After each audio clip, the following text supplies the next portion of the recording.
Welcome to Green Drinks. This event is organized by Berkshire Environmental Action Team, also known as BEAT. If you don't already know about us, you can find out much more on our website, beatnews.org. That's B-E-A-T, not B-E-E-T like the vegetable. Also on our website, you can easily stay informed just on environmental happenings, Western Mass, but it's not and working. Oops. And if everybody can stay on mute, who isn't Chelsey? Thanks, Jane. Yeah, you can find out more on our website. There's a lot there. We have a community calendar, we have an environmental jobs board, we have a public notices page for environmental projects. There's a lot. So yeah, check that out if you haven't already. And then next month's Green Drinks, we are doing one on lawn conversion, how to convert your lawn from a monocultural grass to just a native pollinator-friendly habitat. And that's taking place it's on the second Wednesday of March, so the 13th, and that will take place in person at Barrington Brewery in Great Barrington, but also online through Zoom, so it's hybrid. So with that, I think that's everything, right, Jane? I'm not forgetting anything? That sounds good. All right. So I have a pretty dense presentation for y'all this evening. Hopefully we can get through it all. And how I've organized this is first we'll go over the steps that I personally go through when trying to identify an unknown tree or shrub in winter. And then while doing that, we'll also just go over some specific features that you should look for when trying to ID a species. And then the majority of the presentation will be going over identification characteristics of tree and shrub species that you might come across here in New England. And I've saved the conifers and the evergreen species for last, just so everyone's aware, but we will get to them hopefully. So yeah, let's get started. So, you're here. I probably don't need to tell you this, but still, why would anyone care to learn tree species? A tree is a tree, right? So why does it matter if I'm looking at a black ash or a white ash? And a Norway maple or a sugar maple are nearly identical, so why bother learning the difference between one or the other? So for one, knowing the species of a woody plant can tell you a lot about your surroundings. It can clue you in on if there's fresh water nearby. It can give you an idea of soil type beneath your feet, as well as other organisms and wildlife that are also nearby. And it can tell you a lot about the habitat you're standing in, including the land use history, the potential future composition of species and vegetation. And it also adds a new dimension, to how you view the world and the things that surround you. I remember when I first started learning species and trees specifically, I kind of felt like I was learning, to see in a fourth dimension, or I had been walking around without eyeglasses, and I finally got a pair, and I was able to see just a little more crisply and just see more things. It added a new dimension to what I was viewing in my world. But it's also a way to connect with the environment. I think a sense of camaraderie comes with knowing what living organisms are around you and just being able to label and categorize them. So for me personally, I kind of feel like I'm visiting an old friend when I walk through a northeastern forest, and it sometimes feels like we're sharing a secret because I just kind of, I know who they all are.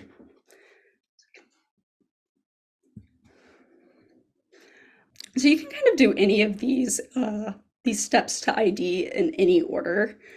It kind of depends on what characteristics are available to you at that time.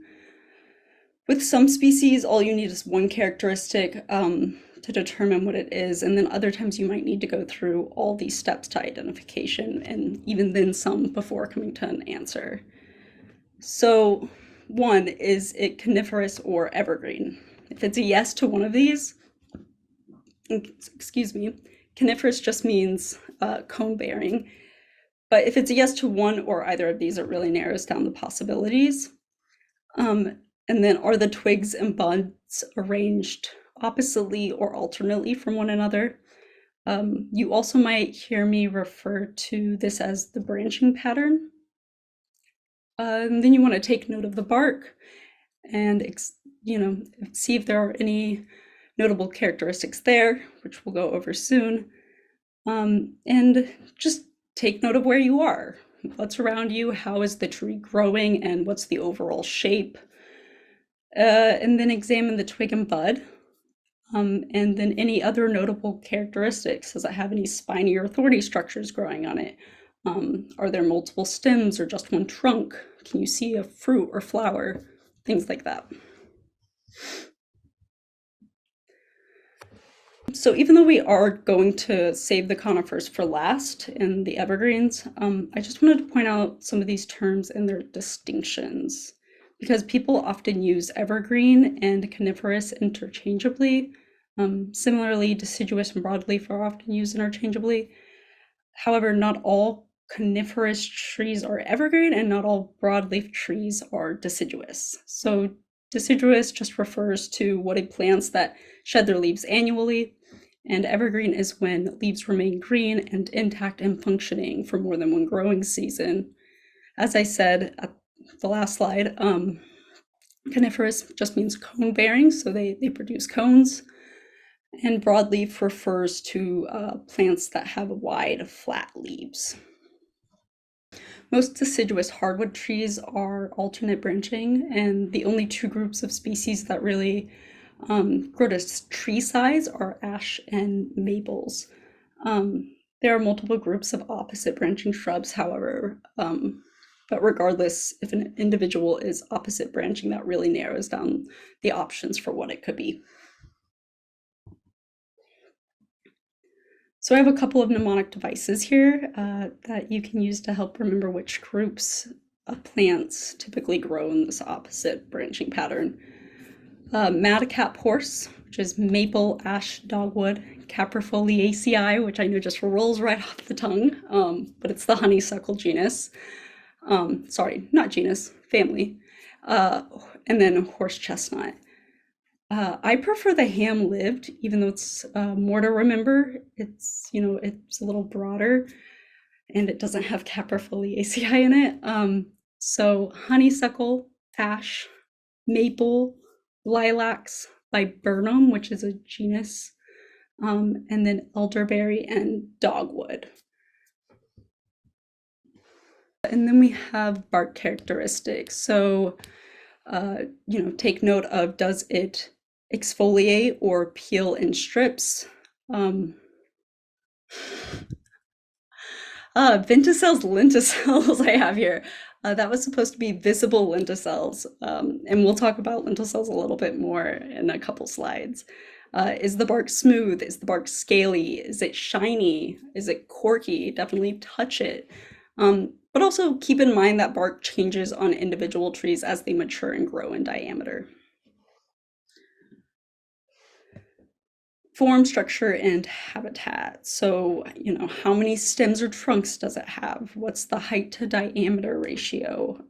You're basically just trying to determine, is this a shrub species, or is this something that will grow to be an actual tree? So, over 15 or 20 feet tall. And are you in a dry upland forest, or are you on the edge of a wetland or in a floodplain? Habitat can be really useful information when trying to identify a species.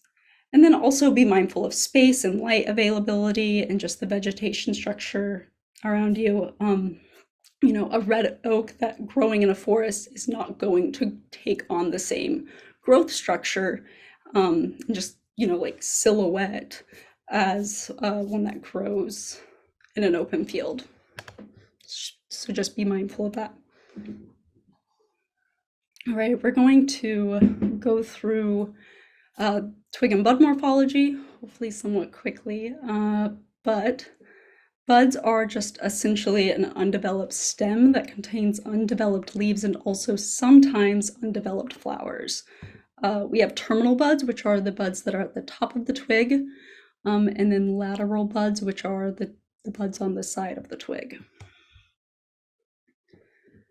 Bud scales, they're just modified leaves that resemble scales and form a protective covering for a bud during winter to protect it from either frost or drying out. Then we have leaf scars, which are the marks left behind from leaves that fall off the twigs. And bundle scars, the marks within a leaf scar. They usually show up as tiny little dots and often resemble faces, which can be really fun. And so those are just, a leaf exchanges nutrients with the woody part of a plant through the leaf stem, also known as the petiole.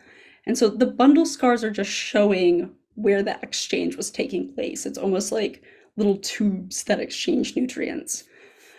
And so the number of bundle scars in a leaf scar is sometimes used as an identifying mark.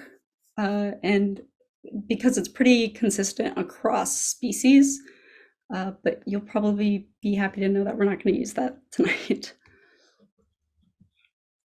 And then lenticels, these are just small gas exchange pores.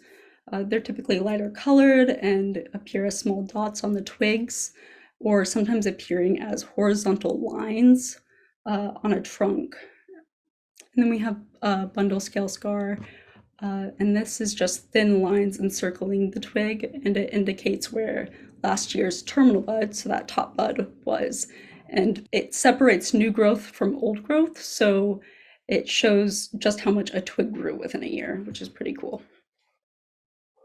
All right, so twig and bud characteristics. Some things to look for. Glaucus, which is this powdery bloom that's kind of grayish blue in color typically, and it can be rubbed off, which is one characteristic that makes it glaucous. If it's just a color kind of looks like that but can't be rubbed off, it's not glaucus. And this is something that appears on fruits like grapes or plums, so you've likely seen it before. And then pubescence is just hairiness on a twig or a bud. Resinous buds just means stickiness, typically.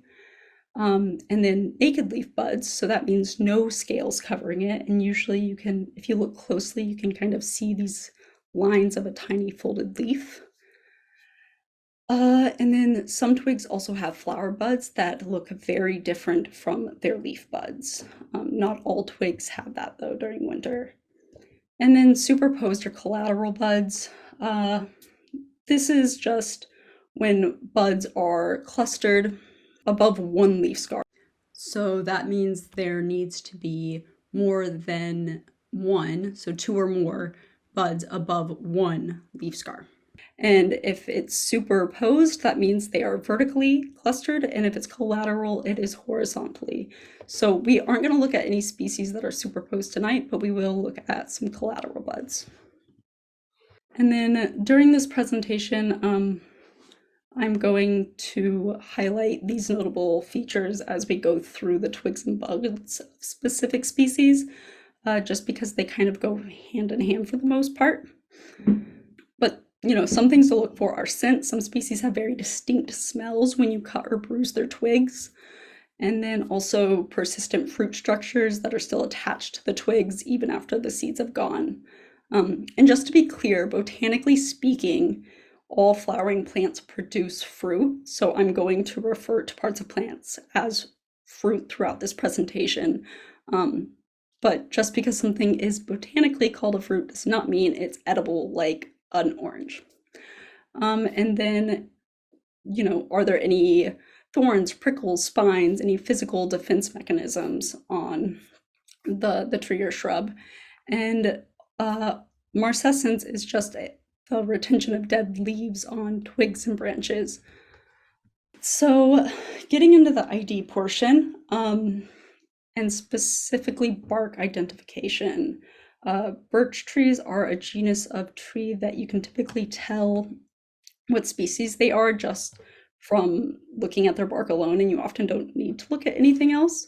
And some common characteristics of birch is their lenticels remain visible as the individuals mature and as the trunk expands outwards. Here are some lenticels displaying on this paper birch. They are these horizontal lines. And these are just the gas exchange pores, as I mentioned earlier. And then birch trees also typically exfoliate their bark. And so that just means that the bark will naturally peel away from the trunk. So here are the 4 birches you're primarily going to see in the wild here in New England. Black birch doesn't really exfoliate much, especially when it's young, but as it matures, the bark will start peeling in these broad plates. And then yellow birch, which is the silvery yellow color you're seeing here, it also starts to develop these broad plates. But it also still retains those thin, scraggly exfoliating strips that you see. And then also, if you crush or cut a twig of black and yellow birch, they have a strong wintergreen or root beer odor and taste if you were to chew on them. And I personally think that black birch smells and tastes a little more like root beer than wintergreen, but yellow birch is much more wintergreeny. And then paper birch really stands out in a forest just because it has very white bark, especially compared to the trees around it. And when it exfoliates, it also will typically have this like light pale peach color here when it peels back. And then lastly, we have gray birch, which looks very similar to paper birch. However, it's typically a little darker and a little grayer, and it doesn't really exfoliate all that much. And even when it does, it's quite minor. So moving on to poplars and aspens. The main reason I wanted to mention poplars and bark identification is because quaking aspen often gets mistaken for paper and gray birch. The lenticels persist even as it ages, which you can see here, and it has those dark compartmentalization scars as well, which are these eyeball shapes. Go back this here. And that's just where limbs have fallen off the tree. So aspens will also have that. And the bark is a similar color. But that said, as it ages, it typically takes on more of this like olivey, pale gray color. And, if I'm gonna mention quaking aspen, I felt like I needed to also mention bigtooth aspen and cottonwood, the other poplars around here. And so bigtooth aspen has very similar bark to quaking aspen, especially when it's young. But as it expands outwards and it matures, it starts to become deeply furrowed, and it starts to look a little more similar to eastern cottonwood. One thing that I personally have struggled with is that bigtooth aspen, when it's in this this early stage of becoming furrowed and it's still somewhat smooth, it can look really similar to red oak bark. So that's just something to be aware of. And so black cherry has some very distinct bark. It too is one of those species that you really just need to see the bark in order to identify it. It's relatively dark in color, and it's scaly, forming these tiny patches that peel back from the trunk, and then the lenticels remain visible. Sometimes you have to look closely, but you can see here these small horizontal lines. And some people say the bark looks like burnt potato chips. I don't really see that, but if that helps you, then that's great. And also, just something to note, black cherry and black birch can look quite similar at certain stages of development. And another lookalike is the European or common buckthorn, which is an invasive. And this species of buckthorn also has exfoliating bark. The lenticels remain visible as it ages, and it has sub-opposite bud arrangement. So that just means it might look opposite, but at a closer look, they're slightly offset. And then it also has these tiny thorns along its twigs that are fairly blunt and not, not very painful to touch. They'll kind of like snap off. So maples. This is a genus I feel that I often get asked how to ID during winter. So here are the three most common, or some of the most common maples. Here in New England, the sugar maple, Norway maple, and red maple. Norway maple is a non-native and it can be invasive in some areas. But sugar maple bark, it remains relatively smooth for the first, I don't know, like 20 to 30 years maybe of its life. And then as it ages though, the bark starts to form these long plates, which you can see here. And something that's unique about the sugar maple bark and how it peels is that it peels from the side, so from left to right, rather than from the top and the bottom. The only other species that I know of that does that is honey locust. So that's one way you can identify sugar maple by the bark if it's mature enough to be doing that at all. And then red maple and silver maple. Red maple is just scalier, but as it ages, it can look a little more like sugar maple. Same for silver maple. But again, the bark, those plates peel from the top or the bottom, not the left or right like sugar maple. And then Norway maple bark doesn't really form plates. It kind of has these interlacing ridges and furrows that can look really similar to ash bark.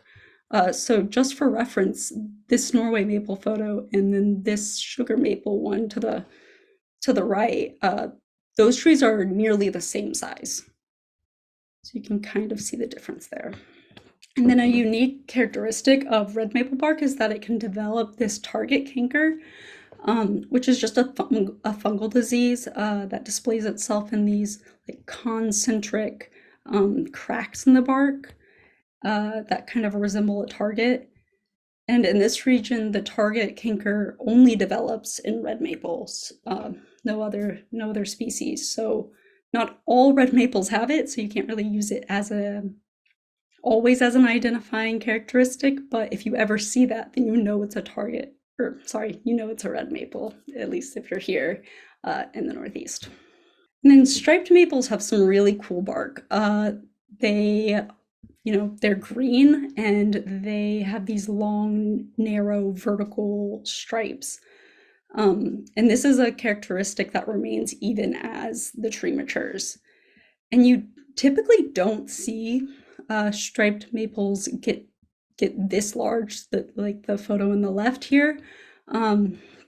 It's more of a shrubby, lower story species in the forest and remains about this size here to the right. So ash bark has tight interlacing ridges and furrows that kind of create this X or diamond shape pattern. And nowadays you can typically identify ash by this blonding characteristic that you can see here in the two photos to the right, which is from the top layer of bark being chipped away by woodpeckers that are trying to get the emerald ash borer larvae. Which is an invasive beetle that has been just destroying the population of mature ash trees here in North America. And then we have Australia virginiana, or hop hornbeam. It's also known as ironwood. And this has some really scraggly exfoliating bark that often peels off in strips. It kind of reminds me of a scratching post for a house cat. And then Carpinus caroliana, or musclewood, but also known as ironwood, which is why I introduced both these species by their Latin names. Carpinus has this really smooth bark, and the trunk almost looks fluted in a way, like these, you can kind of see that here to the left.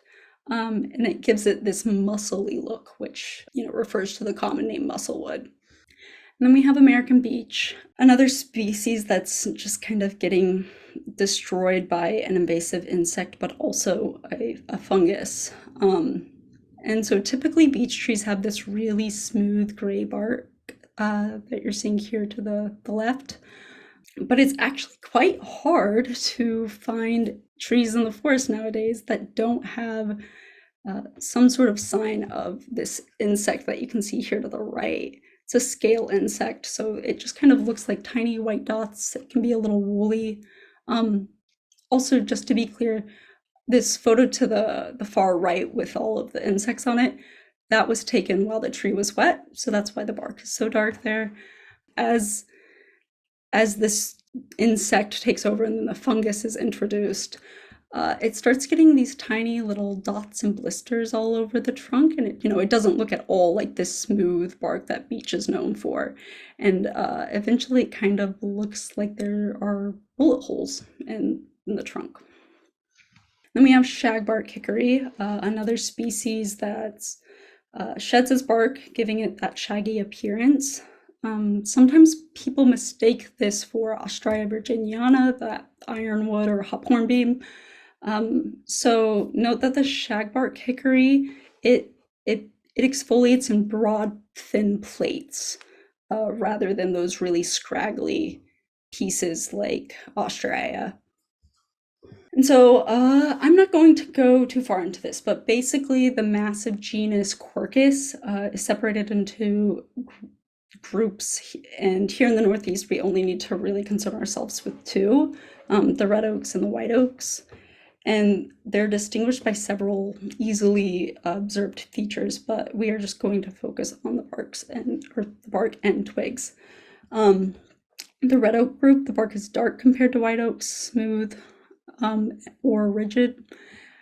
And then white oak group, the bark is paler than red oak, scaly, and it's also sometimes peeling. Here to the left, we have the northern red oak, which I think kind of, the furrows start to look like stretch marks or ski trails. And then the eastern white oak to the right, it has some checkerboarding bark. So here in the Northeast, two elms you'll find growing in the wild is American elm and slippery elm. They look quite similar, but so all elm bark develops these soft corky strips, and if you were to touch them, they're quite soft and almost feel spongy in a way, or like cork. But if you take off one of these strips and break it in half, American elm has these stripes of like a creamy white to dark brown, creamy white to dark brown, whereas slippery elm just has this darker brown color.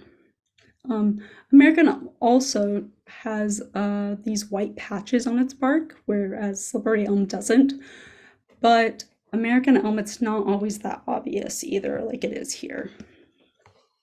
So the bark of American sycamore, another just very distinct characteristic. It's something this is really all you need to see in order to identify it. Kind of these jigsaw-like patches of tan and gray and white. And I should note that as the tree matures, the base of the trunk kind of becomes scaly and the color becomes more uniform. But if you look up at the smaller branches, it should still show this camouflage appearance.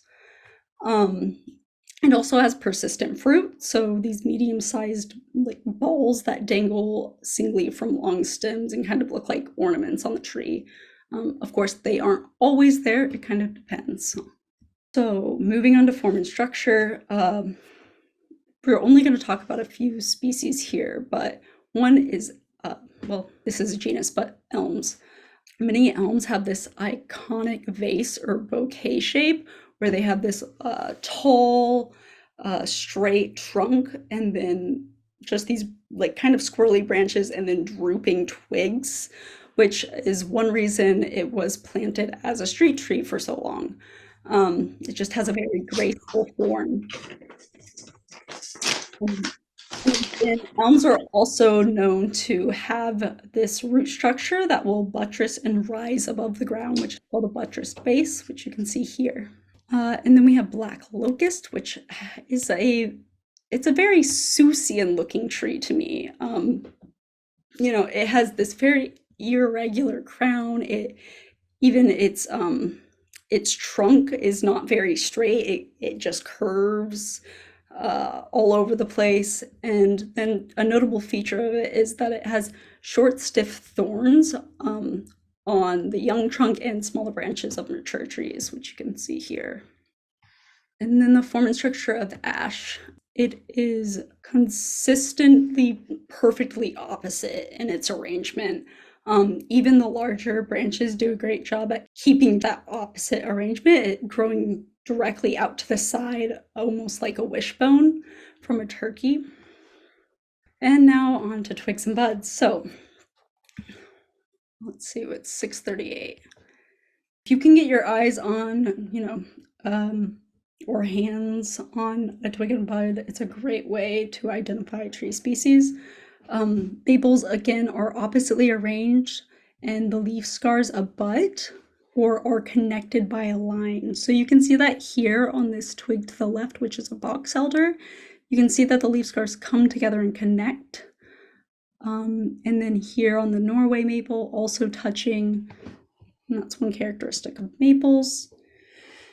And then for red maples, they have two different types of buds. They have flower buds and leaf buds. So flower buds are clustered together in these collateral buds. So again, that's when there are two or more clustered in a horizontal line above the leaf scar.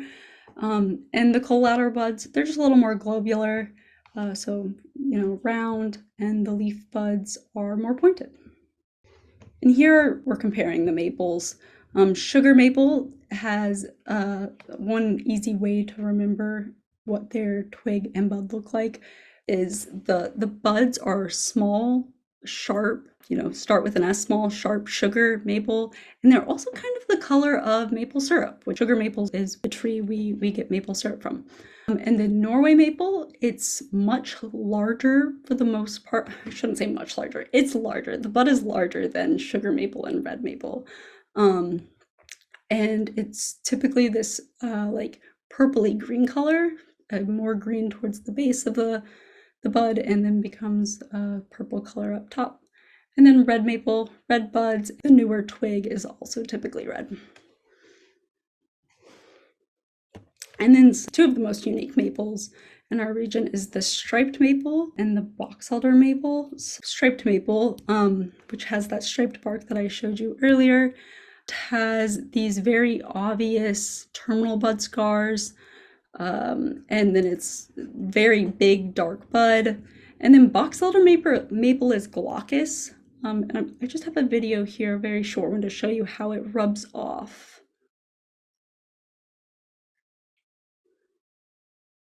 And so that's one characteristic of box elder maple twigs.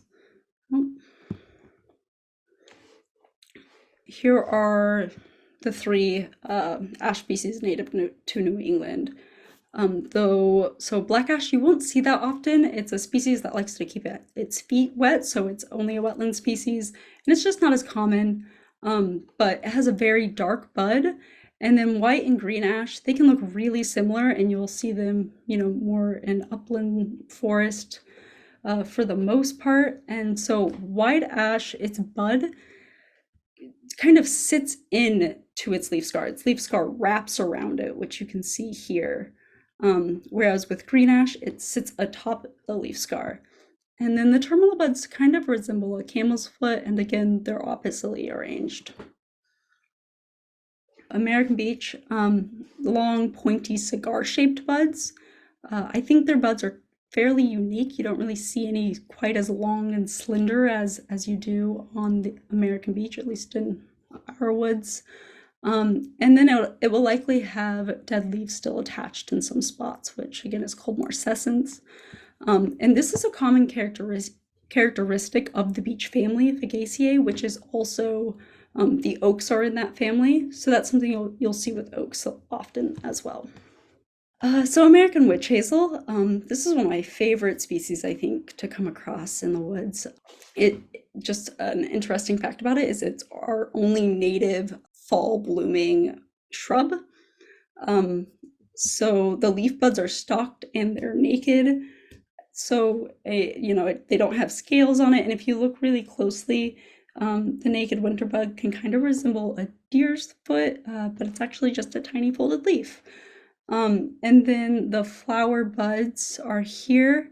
They kind of look like they resemble petals. Um, there's also a fine pubescence covering the bud, and it's very flexible, the twig is, and it also has persistent fruit. Tulip tree, also called yellow poplar.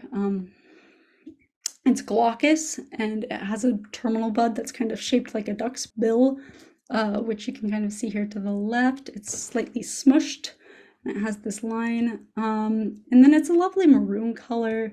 And in winter, the remnants of last year's fruit is still usually on the tree, and it can kind of look like little cups or flowers perched on the tips of the twigs upright.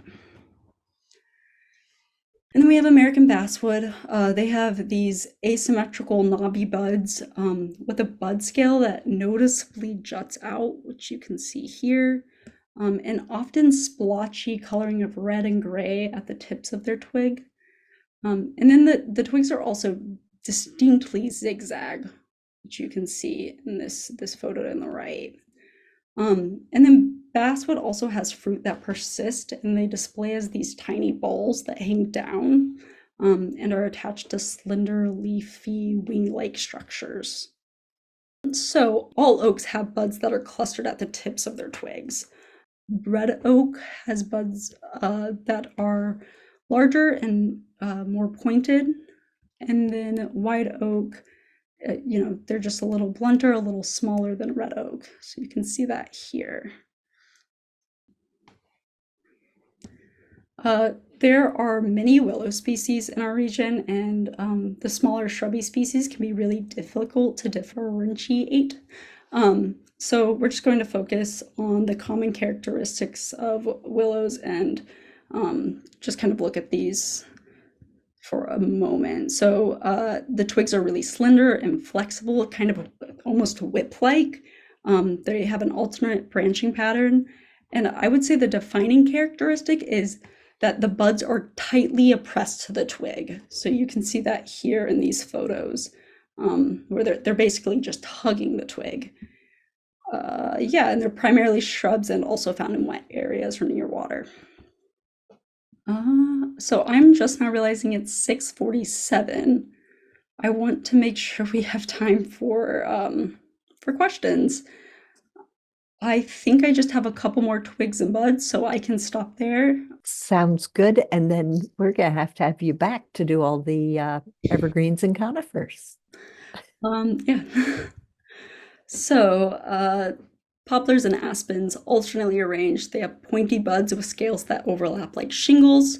And they also have a star-shaped pith, which is a cool characteristic. It's not always easy to see them. It can kind of depend on the time of year and also the species. But you can see that here. And then cottonwood also has a very sticky, resinous bud in spring specifically. And then we have bitternut hickory, has a very distinct bud because it's this sulfur yellow color, and it's also a naked bud. And they have three-lobed leaf scars that kind of look like a monkey face. And this is a characteristic of walnuts and hickories in general. I think black walnuts just have like the cutest twig. They look like this little happy face here, and it's pretty adorable. Both black walnut and butternut have chambered piths, which again is a unique characteristic. And black walnut has a slightly lighter colored pith, whereas butternut, or sometimes called white walnut, has this darker colored pith.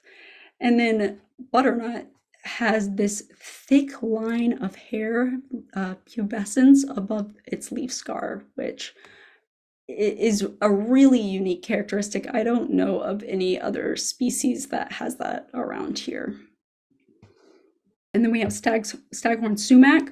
They have these really large, stout twigs that are densely covered in short, stiff hairs. They kind of resemble a male deer antler during their growing season, so like during summer, which hence the name staghorn sumac. And they also have these bright red to maroon colored fruit that typically remain clustered at the tips of their branches during winter. And then, so I'll make this very quick, but I just wanted to briefly touch on dogwoods because there are several native and non-native species that you'll probably happen upon in the woods, or you'll see them growing in yards or along libraries or something like that.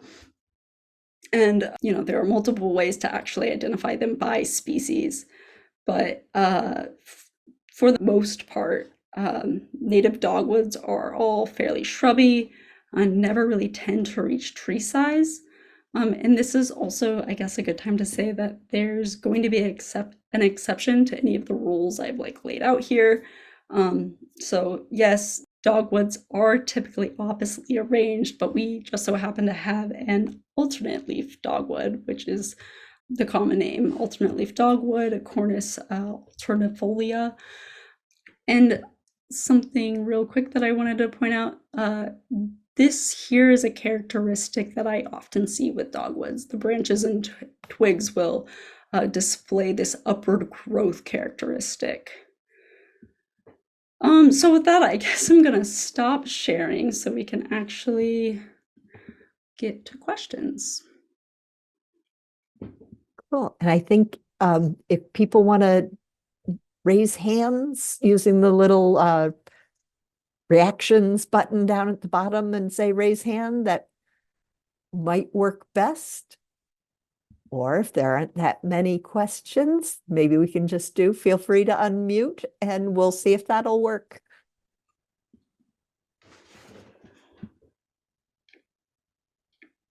A question. Thank you, Chelsey. You're welcome, Jeff. And Michelle, you had a question?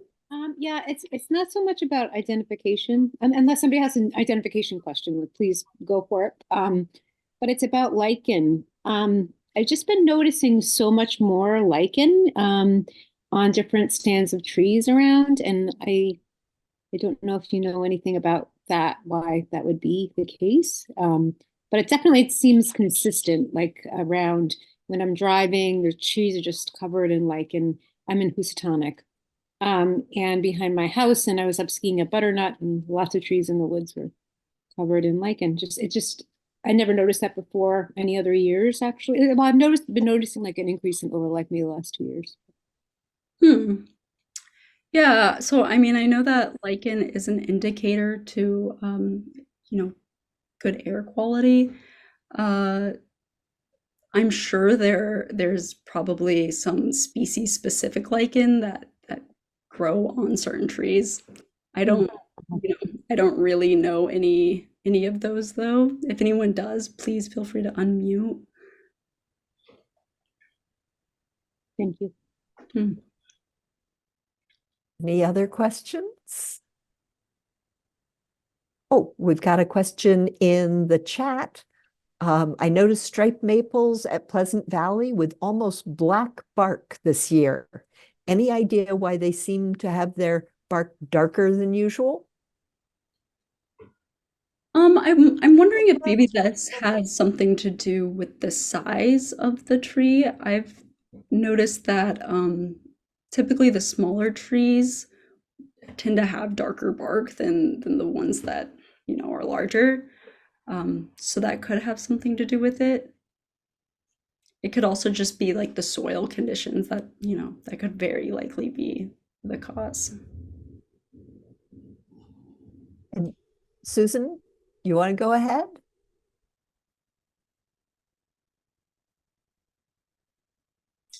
Okay. Actually, this is Don. I had a question. We live in an area of a high water table and notice a lot of the trees in the high water area don't survive. What are some of the better trees to plant in that area where they can live a longer life? So just some wetland, like more so like wetland species. Um, I guess it kind of depends on whether you're wanting actual trees or more so shrubby species. I mean, willows are, uh, they love the wet, so those are always good. Cottonwoods are also ones that love to grow in floodplains. Yeah, those are a few. Alders are also species that really like to grow along wetlands. Were you going to say something, Jane? Jeff suggested silver maple, and I was going to suggest sycamore. Oh, sycamore's a good one. Yeah, sycamore, you see those growing along rivers all the time. I have plenty of willows in the front yard, and that last March snowstorm just basically killed them all. Just bent them over, and I can't repair them. Hmm. Yes, for the saplings, I need a strong, sturdy sapling, and maybe like the black ash you mentioned or something else. We have a few requests for booklets from you, or having a video booklet to go out in the woods with people. Chelsey does lead tree walks throughout the year, so keep your eyes open for that as well.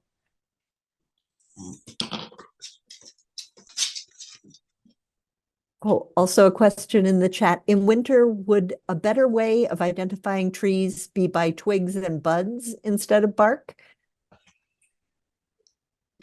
I personally think so. Twigs and buds of trees are very unique. And even if, sometimes you might have to be going right down to bundle scar, which are those little dots on the leaf scar, you're sure to get to the correct species rather than just bark. But some people are much better at identifying bark.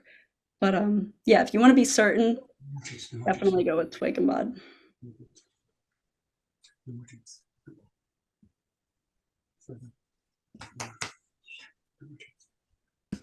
Sorry, and I just was dropping in the chat that the recording of this will be up on our YouTube channel as soon as Chelsey manages to get it up there. Thank you, Chelsey.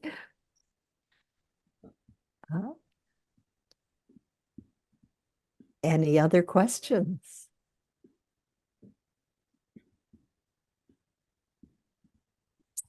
I wanted to ask about, I have a black walnut and I'm worried about the trees that are near it being killed by it. I wonder how far of a perimeter needs to be tree-free around a black walnut.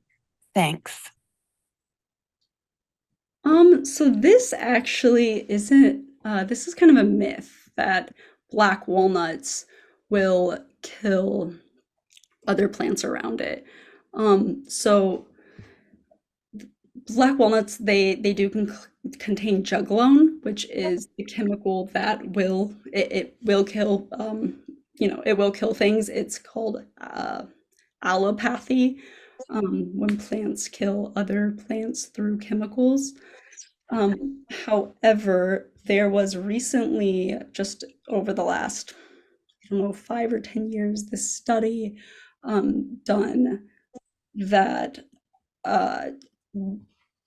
was able to prove that there wasn't enough juglone in the soil during like regular microbial conditions to actually kill other plants. So in the past, they have just, I guess, done tests using juglone to like in laboratory settings and didn't account for those microbial conditions. So it's kind of a myth, or at least it's been proven in the last 5-6 years, I believe, that black walnuts will kill other plant species. I can actually find the research article for you if you're interested in learning more about that. Thank you. I'm very reassured and grateful. Thanks. Of course. It makes me feel better. We've had black walnuts with lots of stuff growing up around them, and it seemed to me that wasn't supposed to happen. Cool.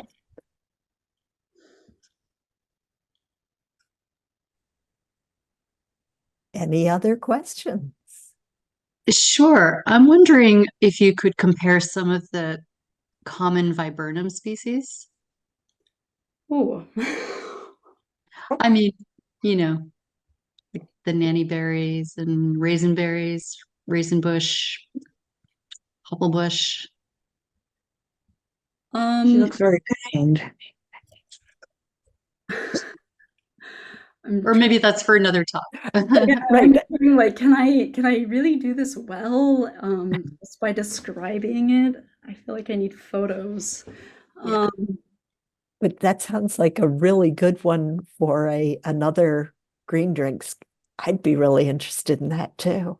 yeah, So now we've got evergreens and the viburnums and other similar sized sort of small trees that didn't get into this one. Making more work for Chelsey.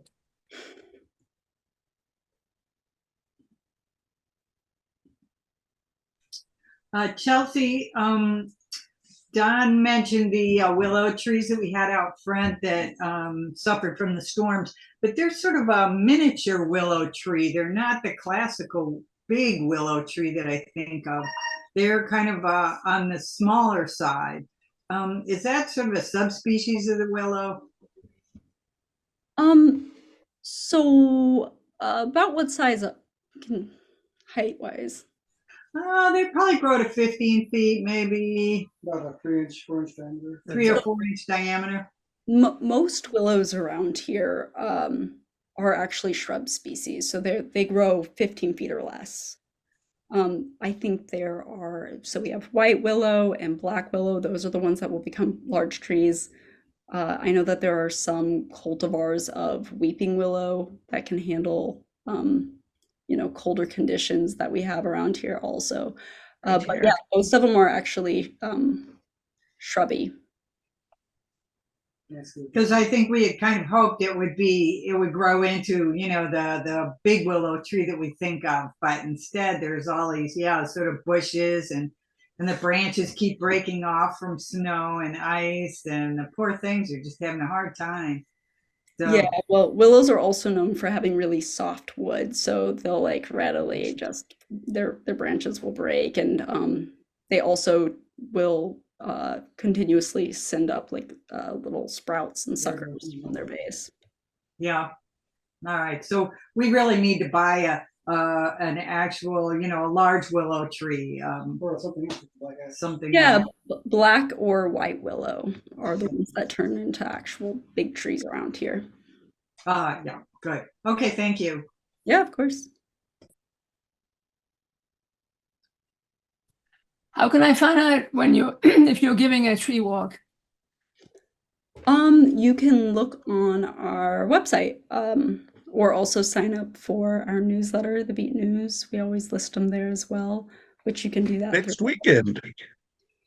Yeah, so I'm actually leading 2 this coming week, one in North Adams on Thursday the 22nd, and one in Pittsfield on Saturday the 24th. Where in Pittsfield?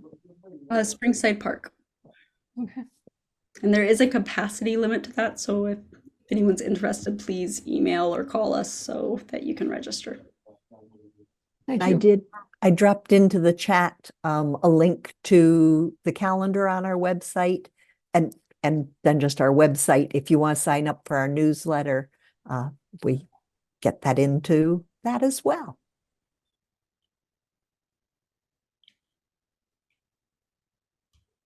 Yeah, and definitely do sign up because Chelsey's walks tend to fill up.